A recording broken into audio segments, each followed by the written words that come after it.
Hello everyone and welcome back to my channel Home Library Book Review. Hope you guys are doing great, and today we are here to review another book, Atomic Habits by James Clear. This book is a guide for you to change all the bad habits and introduce new ones. It has sold over 1 million copies. Before we start, don't forget to hit the subscribe button with the bell notification so that you're the first one to get our videos. And if you like the video, don't forget to give the thumbs up. So let's get started right away.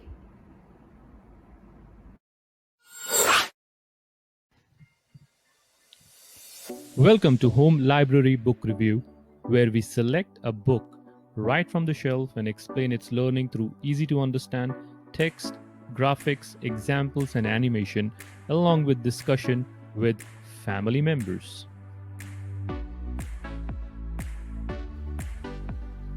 You can now order your book review video on www.home-library.com.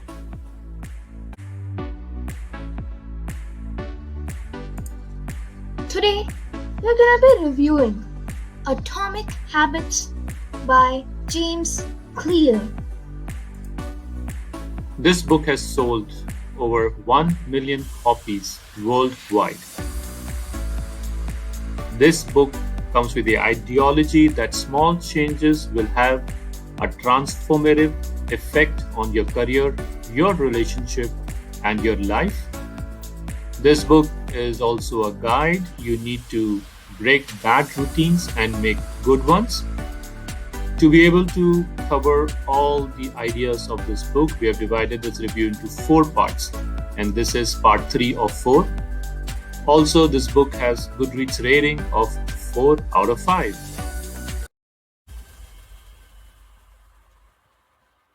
James Clear is a personal development keynote speaker and New York Times best-selling author of Atomic Habits.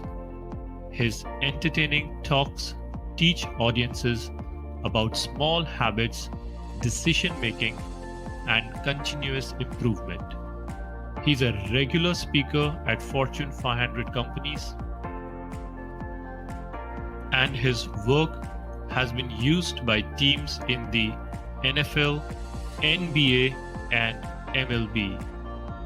Through his online course, The Habits Academy, Clear has taught more than 10,000 leaders, managers, coaches, and teachers how to improve.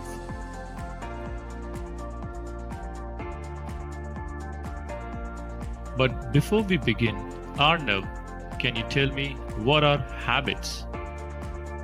Dad, I think habit is a practice.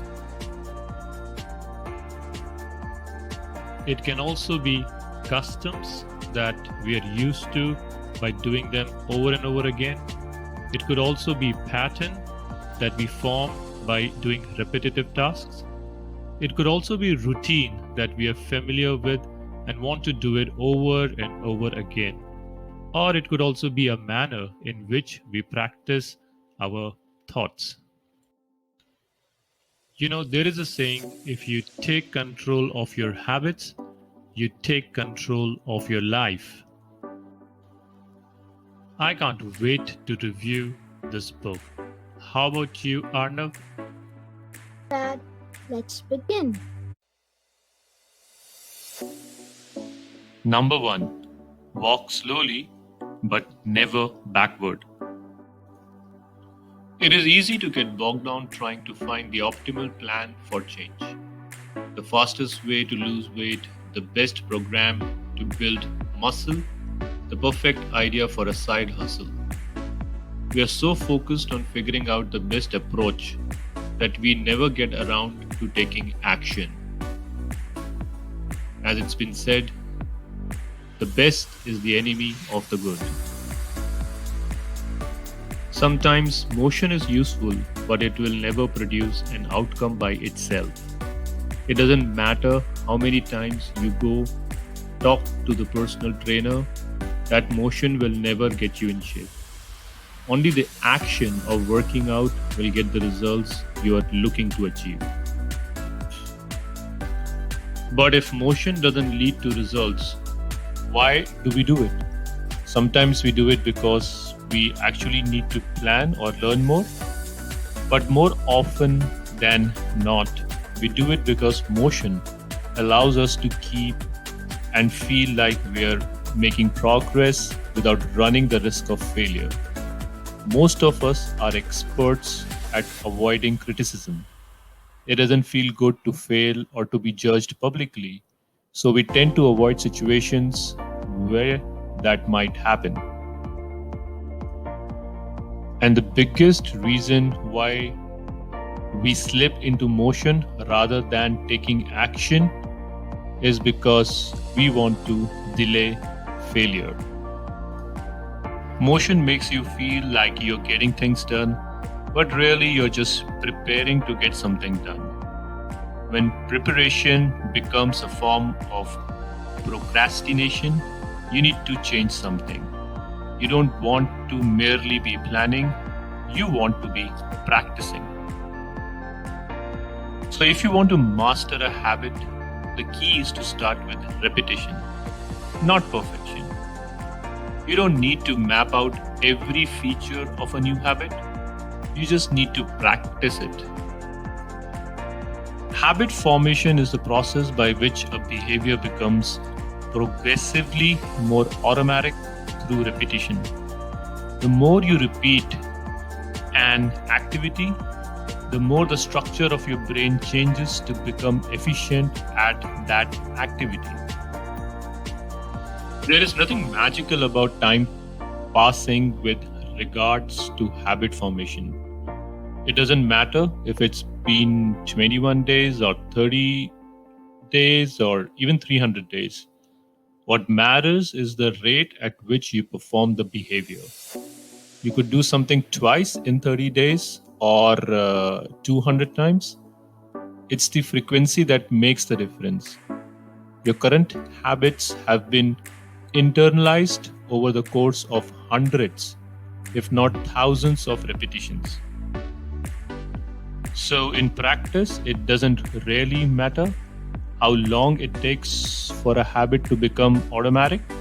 What matters is that you take the actions you need to make the progress. Whether an action is fully automatic is of less importance. Focus on taking action, not being in motion. Habit formation is the process by which a behavior becomes progressively more automatic through repetition. The amount of time you have been performing a habit is not as important as the number of times you have performed it.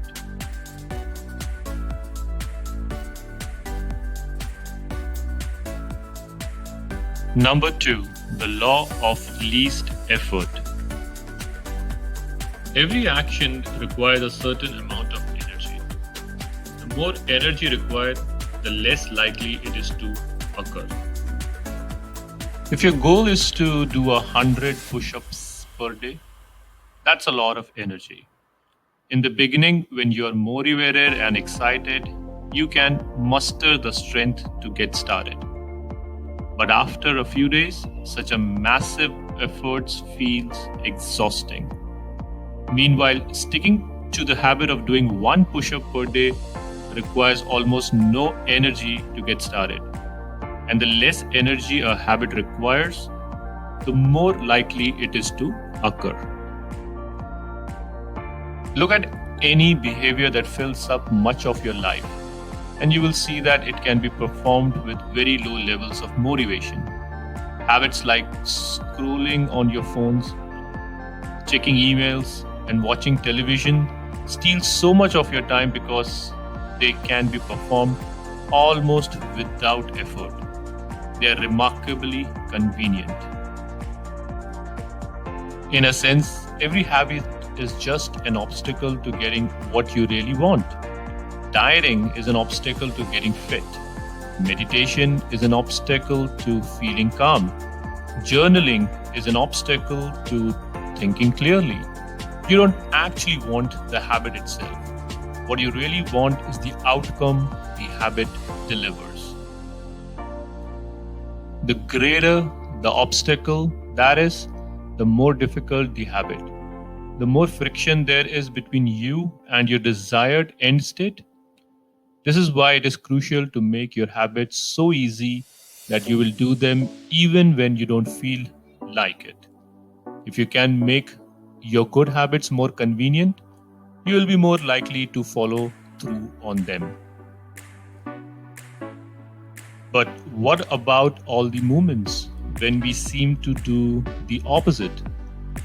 If we are all so lazy, then how do you explain people accomplishing hard things like raising a child or starting a business or climbing Mount Everest? Certainly, you're capable of doing very hard things. The problem is that some days you feel like doing the hard work and some days you feel like giving in. On the tough days, it's crucial to have as many things working in your favor as possible so that you can overcome the challenges life naturally throws your way. The less friction you face, the easier it is for your stronger self to emerge.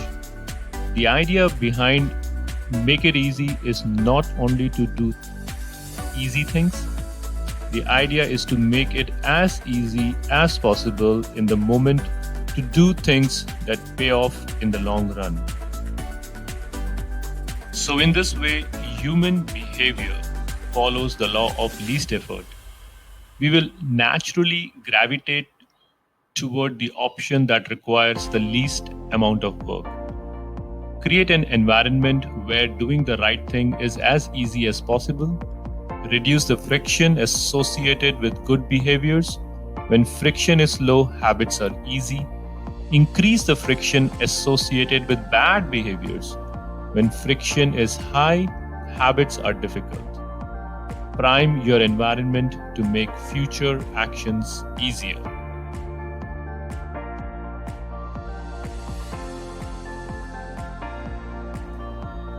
Number 3. How to stop procrastinating by using the 2-minute rule. When you know you should start small, it's easy to start too big. When you dream about making a change, excitement inevitably takes over and you end up trying to do too much too soon. And once you realize it is too much to do, then you procrastinate and do nothing at all. The most effective way to counteract this tendency is to use the 2-minute rule, which states when you start a new habit, it should take less than 2 minutes to do it. You will find that nearly any habit can be scaled down into a 2-minute version. For example, read before bed each night becomes read 1 page. Do 30 minutes of yoga becomes take out my yoga mat. Study for class becomes open my notes. Fold the laundry becomes fold 1 pair of socks. Run 3 miles becomes tie my running shoes. Here the idea is to make your habits as easy as possible to start. Anyone can meditate for 1 minute, read 1 page, or put 1 item of clothing away. And as we have just discussed, this is a powerful strategy because once you have started doing the right thing, it is much easier to continue doing it. A new habit should not feel like a challenge. The actions that follow can be challenging, but the first 2 minutes should be easy. What you want is a gateway habit that naturally leads you down to a more productive path. You can easily figure out the gateway habits that will lead your desired outcome by mapping out your goals on a scale from very easy to very hard. For instance, running a marathon is very hard. Running a 5K is hard. Walking 10,000 steps is moderately difficult. Walking 10 minutes is easy, and putting on your running shoes is very easy. Your goal might be to run a marathon, but your gateway habit is to put your running shoes. People often think it's weird to get hyped about reading one page or meditating for 1 minute or making one sales call. But the point is not to do one thing. The point is to master the habit of showing up. The truth is, a habit must be established before it can be improved. If you can't learn the basic skill of showing up, then you have little hope of mastering the finer details. Instead of trying to engineer a perfect habit from the start, do the easy thing on a more consistent basis. You have to standardize before you can optimize. By doing this, eventually you will end up with the habit you had originally hoped to build while still keeping your focus where it should be on. Habits can be completed in a few seconds but continue to impact your behavior for minutes or hours afterward. So, whenever you're struggling to stick with a habit, you can employ the 2-minute rule. It's a simple way to make your habits easy.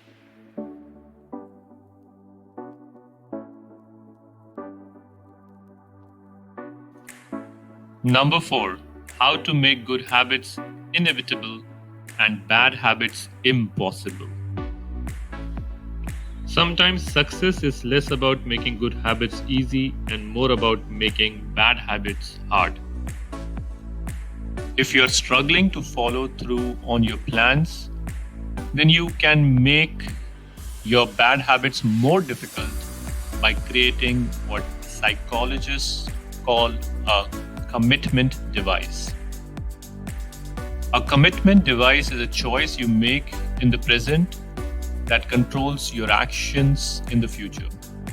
It is a way to lock in future behavior, bind you to good habits, and restrict you from bad ones. There are many ways to create a commitment device. You can reduce overeating by purchasing food in individual packages rather than in bulk size.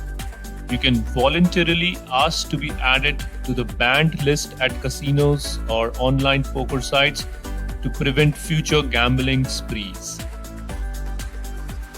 You'll be surprised to know that athletes who have to make weight for a competition, choosing to leave their wallets at home during the week before weigh-ins so they won't be tempted to buy fast food.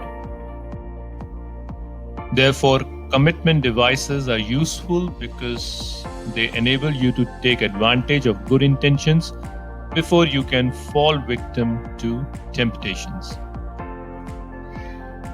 If you're excited about the business you want to start, email an entrepreneur you respect and set up a consulting call. When the time comes to act, the only way to bail is to cancel the meeting, which requires effort and may cost money. In this way, commitment devices increase the odds that you will do the right thing in the future by making bad habits difficult in the present. However, we can do even better. We can make good habits inevitable and bad habits impossible. When you automate as much of your life as possible, you can spend your effort on the tasks machine cannot do yet. Each habit that we hand over the authority of technology frees up time and energy to pour into the next stage of growth.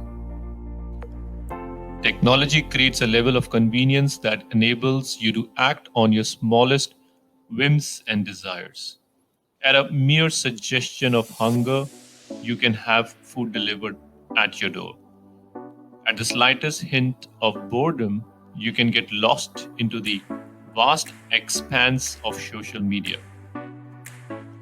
When effort required to act on your desires become effectively zero, you can find yourself slipping into whatever impulse arises at the moment. The downside of automation is that we can find ourselves jumping from easy tasks to easy tasks without making time for more difficult but ultimately more rewarding goal. But when working in our favor, automation can make our good habits inevitable and our bad habits impossible.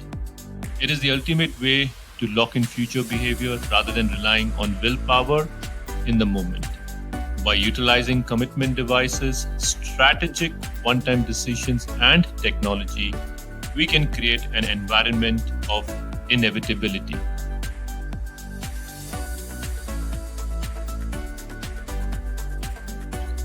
Number 5, the cardinal rule of behavior change.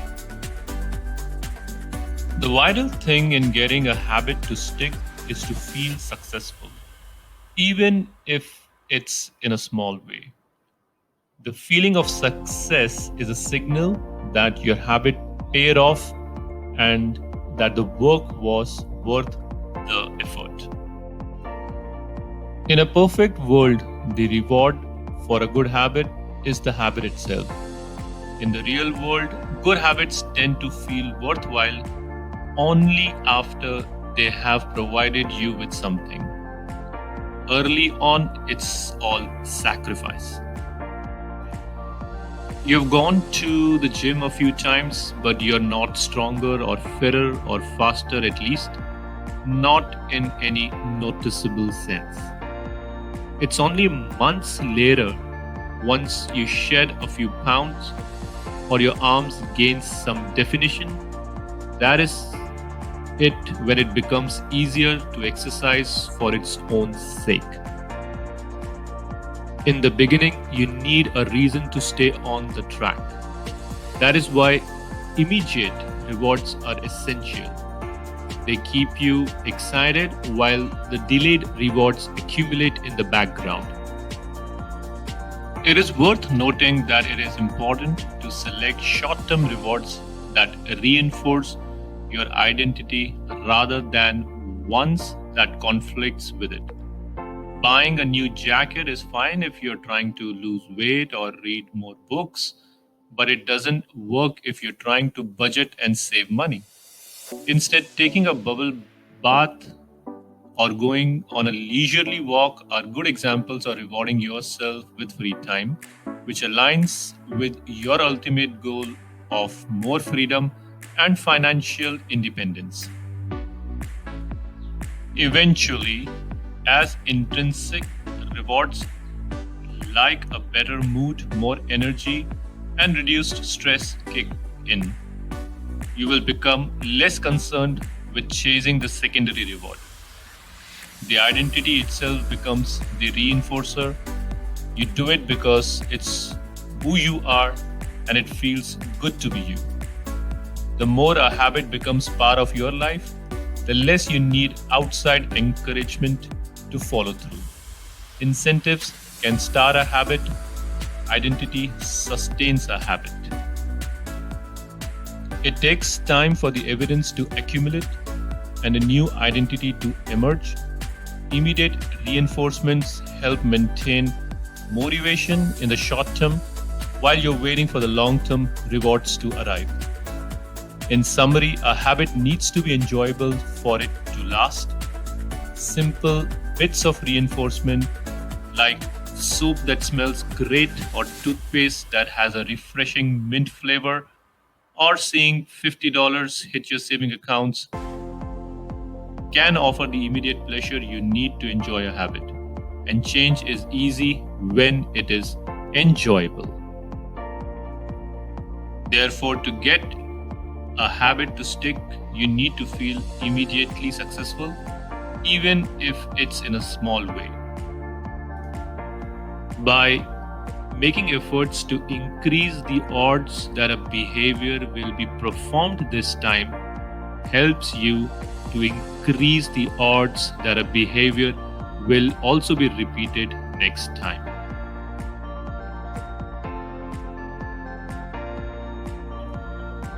Let's summarize what we have learned so far. Number 1, walk slowly but never backward. Number 2, the law of least effort. Number 3, how to stop procrastinating by using the 2-minute rule. Number 4, how to make good habits inevitable and bad habits impossible.